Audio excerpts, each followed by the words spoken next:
Hello students, I'm Imkong Tilnapungan from Department of Anthropology, University of Delhi. Today I'm going to speak on the module Socio-Cultural, Census and Demographic Profile from the paper Research Methods and Fieldwork. Now the learning objectives of the modules are: Number 1, to comprehend what is census and demography and its significance in anthropology. Number 2, to comprehend fieldwork and collection of census data. Number 3, to comprehend demographic analysis through scientific formulas. And finally, to comprehend its significance in compilation of ethnography.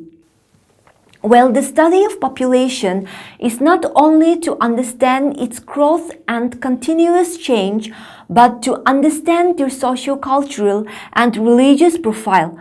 In social sciences, the economists concentrate on analyzing the demand, supply, and market to understand its impact on the development of the society.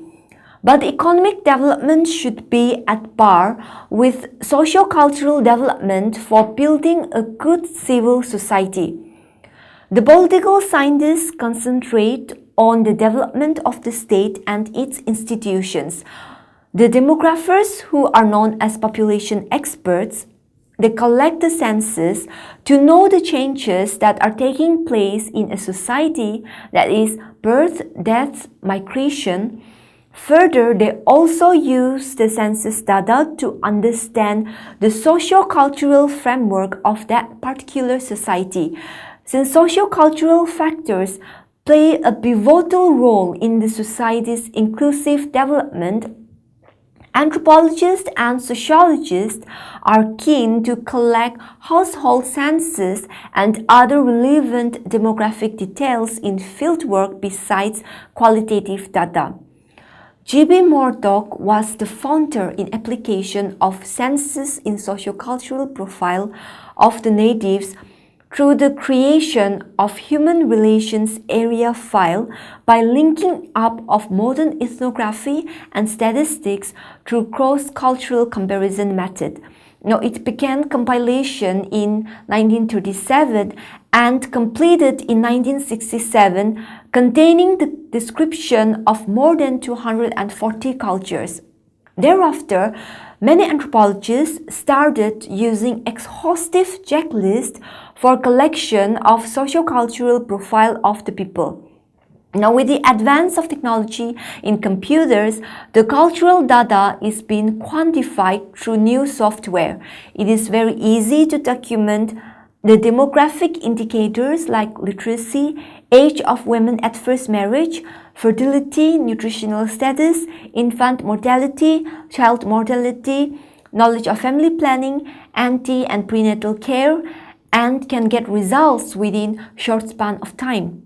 Besides demographic data, the socio-economic correlates like dependence on the shifting cultivation, uncertainties of food supplies during the lean season, lack of proper health and educational facilities. Housing conditions are also useful in understanding the backwardness of the community, and it helps in the execution of livelihood programs for the needy people. Conceptually, census and demography are two different things, but it is very difficult to find result in the absence of either. According to the Merriam-Webster dictionary, census is the official process of counting the number of people in a country, city, or town and collecting the information about them.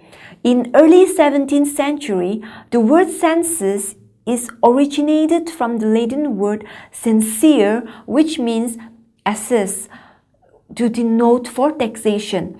Now, in ancient Rome, it is used at first to the registration of citizens and property. However, the census, in its true sense, is being collected since 18th century onwards, especially to help the colonists. Demography refers to the study of population, and it is part of sociology and anthropology. It deals with measuring the size of the population and helps in understanding the growth or the decline of the population in a society. As such, the census and demographic data are interrelated to each other, and they can be extensively used in social sciences in general and in anthropology and sociology in particular. Now, the population pattern of any given society is governed by three factors, and they are mainly births, deaths, and migration. Now, in every society, different factors like family, kinship, marriage, religion, economy, and polity influences the level of births and deaths as well as migration of population. As such, the demographic data can be collected by carrying out census from the fieldwork. Now, the collection of census is first and the foremost task for the students of anthropology and sociology. In India, the census was collected once in 10 years by the government of India on a wider basis to understand the population structure of the country. Now, it is a mammoth exercise carried out once in every 10 years in large scale, covering each and every corner of the country. Initially, it was not only limited to just collection of statistical figures of the Indian population. The collection of ethnographic information on Indian tribes and castes was also undertaken besides the quantitative information. The 1931 census covered the socio-cultural profile of the tribes in India, including its distribution and movement of population, beliefs and customs, traditions, literacy, and their language pattern. Now let us discuss the tools and techniques for collection of census and demographic profile. Well, the source of collection of census and demographic data is based on fieldwork methods. It is further complemented by the use of archives, registers, and other documentation, such as that provided by the oral history.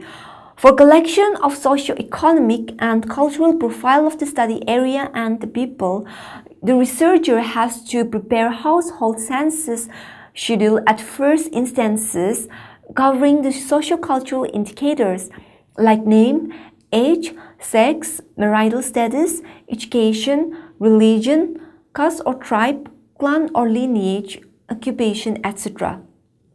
Now, after preparation of the schedule, the field or study area should be selected based on the sampling or pilot survey, based on the objectives of the research. Otherwise, it is very difficult to collect the whole universe within a short span of time. Whenever the researcher enters the field, it is mandatory to establish rapport building with the villagers or the respondents. As soon as the researcher completes his or her rapport building, the first and the foremost task is collection of household census by visiting door to door by asking questions randomly to the head of the family or any other knowledgeable person. The data collected through face-to-face interaction with the respondents are needed to be computerized. Thus, collected data should be analyzed by using the following demographic concepts to understand the socio-cultural, economic, and religious profile of the people under study. Now let us see some of the demographic concepts and its analysis. To understand the socio-cultural and demographic profile of a tribe or caste, it is pertinent to know the basic concepts like the growth birth rate, fertility, fecundity, mortality, growth death rate, infant mortality, etc. The growth birth rate is the most common measure of population growth, and it is expressed in terms of live births per year, 1,000 of the population. That is, it is equal to the number of births per year multiplied by 1,000, and divide the whole by the total population. It is known as crude birth rate because it is very general in nature and do not reveal what proportion of population is male or female or even the age distribution. However, if anyone wants to understand the population natural increase, the crude birth rate is required. It is also useful in the overall comparison between the different groups, societies and religions. Now let us see fertility. Fertility refers to the total number of live-born children the average woman has. It is the number of children born to an average woman in a given population during her childbearing years. The specific birth rate is calculated by the formula number of children born per year multiplied by 100,000 divided by the number of women aged 15 to 45 years in the population. Now let us see fecundity. Fecundity refers to the number of children the women are able to have in biological terms. There are variations in fecundity according to the age of puberty and menopause. Generally, fertility rates are always lower than fecundity because social and cultural factors limit the breeding. Now, crude death rate is also known as mortality rate and calculated similar to crude birth rate, that is, the number of deaths per thousand of population every year. So mathematically, we say CDR equals to the number of deaths per year multiplied by 1000 and divide the whole by the total population. Like crude birth rate, the crude death rate also provides a very general index of mortality, that is, the number of deaths in a population. After calculating the natural birth and death rate, now we can understand the growth of population. Here, population growth equals to the growth birth rate minus the growth death rate. However, the specific death rates in general are known through the infant mortality rate. An infant mortality rate is nothing but the number of babies per thousand live births in any year who die before reaching the age of 1.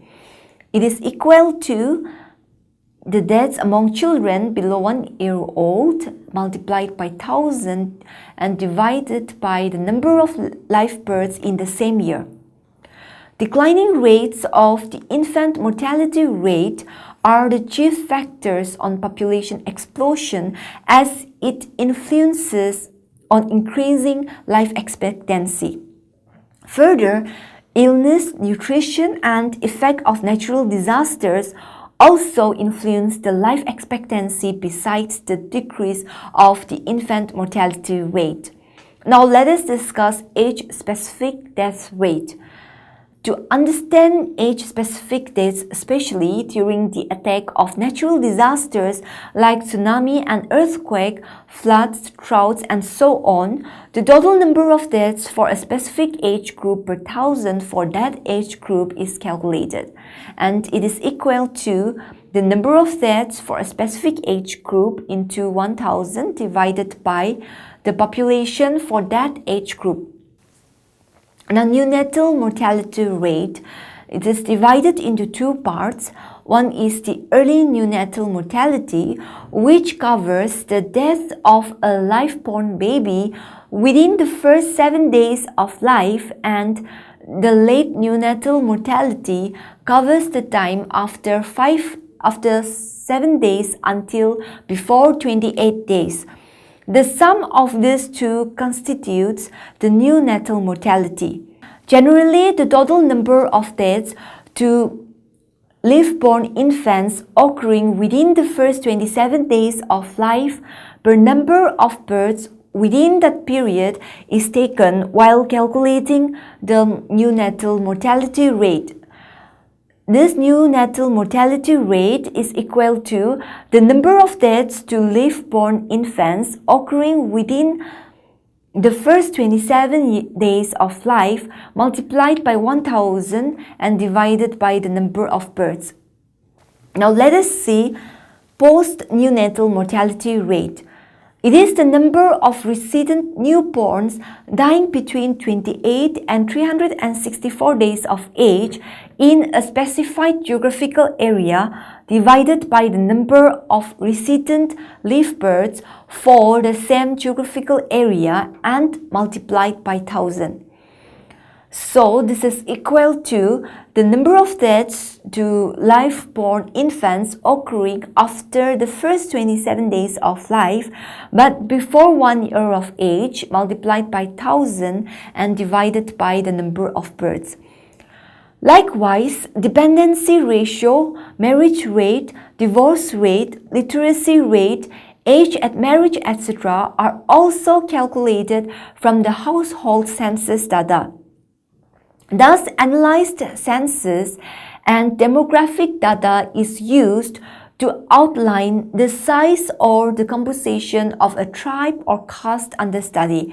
The fertility trends reveals the trends in family size, the age at marriage, the age of the mother at birth of the children, and it can be combined with projection of mortality and migration trends. Now let us discuss about the significance of census in the collection of ethnographic data. Collection of household census and other demographic information is the primary task of anthropologists at the outset of the fieldwork in the selected study area. The data on socio-economic and cultural indicators like marriage, age, place of birth, occupation, social category, clan or lineage, mother tongue, religion, education, exhibits the demographic profile of a tribe or caste. Further, it also helps in understanding the status and the backwardness of the community under study. The socio-cultural correlates like the food taboos, supplies during lean season, customs and beliefs, widow remarriages, art and craft, law, etc. reveals the structure and the function of the society in its cultural context. During the colonial period, the British felt it is the utmost importance to understand the social structure of the country, its people, their religious beliefs and racial affiliations, besides their customs and traditions for proper administration of the country. The rulers had intrinsic intention to uncover the caste system in India since they wished to exploit the skills of craftsmen due to their perceived interest in world trade. It prompted them to study various socio-cultural factors like the traditional occupations, art and crafts, fairs and festivals of the natives, purely for economic and colonial interest. Fortunately, all the census officials during the British period were trained anthropologists cum administrators who were assigned the task of documenting the customs and the manners of the people. The studies by Risley, Hutton were the pioneers among the first to write the complete ethnography of the Indian tribes. Thus, the collection of quantitative data in the form of census for collection of socio-cultural information was started early in the colonial period. As such, ethnicity, caste or class, and religion, mother tongue, and nationality was the subject for initial census. Later on, Indian census started collecting the fertility data to understand the child-to-woman ratio in marginal communities. Further data on caste mobility and occupational diversity was collected to understand the M.N. Srinivas concept of Sanskritization through the process of climbing to high status. The detailed census of caste and subcaste and their tangible and intangible cultural heritage aid in establishing the ethnic identity of the scheduled castes and scheduled tribes.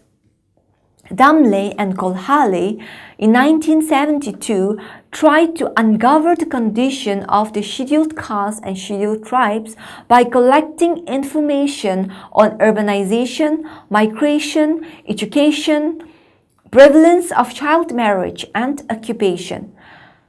The short ethnographies provided in the early phases of census survey are the first systematic effort to provide anthropological and ethnological data on castes and tribes and introduce the lifestyle of many primitive and isolated communities.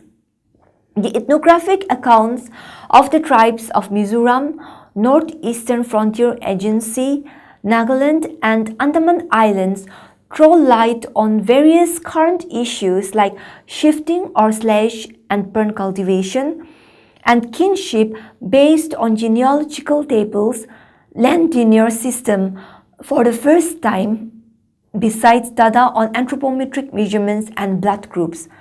The 1931 census data created history by providing the basis of the present racial classification of the people in the subcontinent. The census data on languages and dialect helped in the classification of innumerable languages and dialects and were grouped under different language families and branches. In post-independence, the collection of census data underwent tremendous changes to meet the new requirements of social planning and development. A paradigm shift was seen in census collection from that of meeting administrative needs of the colonial government to that of a national government to work towards socio-economic reconstruction, cultural reconstruction, and for execution of welfare measures. The census and demographic data on socio-economic survey of villages, ethnographic studies on the scheduled castes and scheduled tribes, traditional crafts, fairs and festivals are appreciated by planners, administrators, social scientists, and other action groups as economic development is not an isolated phenomenon, but it is socio-cultural one in its holistic perspective. It is imperative to see in what direction the change is coming and at what phase of speed it is, and whether it is desired by the people are the questions to be answered by the anthropologists through the collection of the census data. The socio-cultural aspects could not consider in depth specific social and economic processes, but being more or less synchronous, they provided a cross-cultural comparison. For example, the survey on fairs and festivals could provide the trade across the states, which provide linked to the main market for local products. In India, still fairs and festivals provide the occasional markets for food grains, livestock, and handicrafts from far and near. The integrated nature of the rural society has to be appreciated in the importance of fairs and festivals, which are meeting ground of many religions, cultures, and not merely the markets for sale of commodities and crafts. When nation building was realized, it was necessary to revive many traditional occupations and crafts. Further, the census also provided some insights into the history of organization of markets, which were interlinked with socio-cultural and religious life of the people. The statistical data on socio-cultural issues are utmost important for the planning, the developmental schemes for the scheduled castes and scheduled tribes, other backward communities, women, and others for their upliftment. Owing to its significance, a new branch has originated in demography to understand the socio-cultural milieu of the people. and this is known as the Anthropological Demography. Now, this uses anthropological theory and methods to provide a better understanding of the demographic phenomena in current and past populations. Initially, British anthropologists extensively used census and demographic data for making generalization on kinship. Based on the accounts of the travelers and the adventurers, they collected data and made grand theories on it. Along with the empirical fieldwork, census taking in the local population was one of the basic tools for understanding the family process, such as the household structure, marriage, divorce, and childbearing. Later on, collection of fertility, mortality, urbanization, industrialization, and literacy became a common phenomenon for the anthropologists as they are closely associated with the socio-cultural factors since they play an important role in determining the social and the demographic transition. Thus, the role of culture in the analysis of demographic process is at the center of anthropological demography. They seek culturally sound explanations for the observed variation in demographic behavior. Now, to achieve this, anthropologists need to ensure that standard demographic variables such as education or age at marriage are informed by the cultural meaning that this variable assumes in the specific context. For example, school as a socialization agent reinforces in a child the characteristics of honorable conduct taught through specific moral practices. Further, they need to be attentive to the symbolic systems of reference in the population they study, and thus open to the necessity to modify the standard variables or introduce new contextual variables into the behavioral models. Finally, they need to interpret the complexity of the individual motivations that are beyond the local patterns of behavior. Thus, anthropological demography pays much attention to the intersection of global and local forces. This focus is similar to the political economy approach to demographic processes, which aims at analyzing the impact of the economic forces within their cultural and political context and not in opposition to it. Ideally, a multi-level analysis ranging from historical to socio-cultural is the need of the hour to identify the relevant unit of behavioral decisions. One of the challenges for this branch is to proceed beyond the single case studies and promote comparative research designs, which would enhance theory testing and the generalization of these theories. Now let us summarize the module. Now, to understand the socio-cultural profile of the studied population, collection of census and demographic data is mandatory for every researcher with the help of fieldwork methods.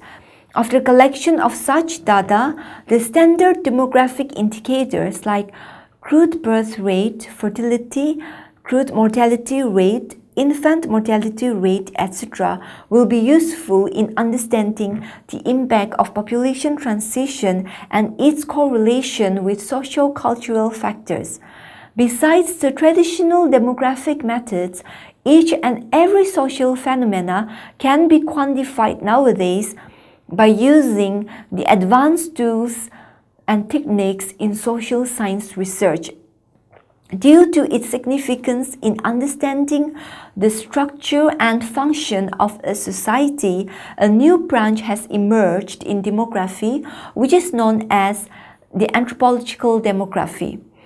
The new branch emphasizes on demographic consequences of the socio-cultural aspects of reproduction, mass selection, aging, and health state of the population unexplored through stereotype studies. At present, interdisciplinary research and studies are gaining momentum, social engineering.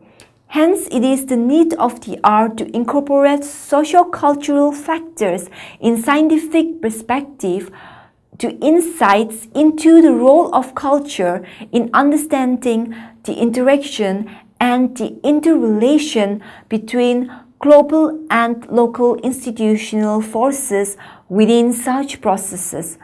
That's for the module. Thank you so much for listening.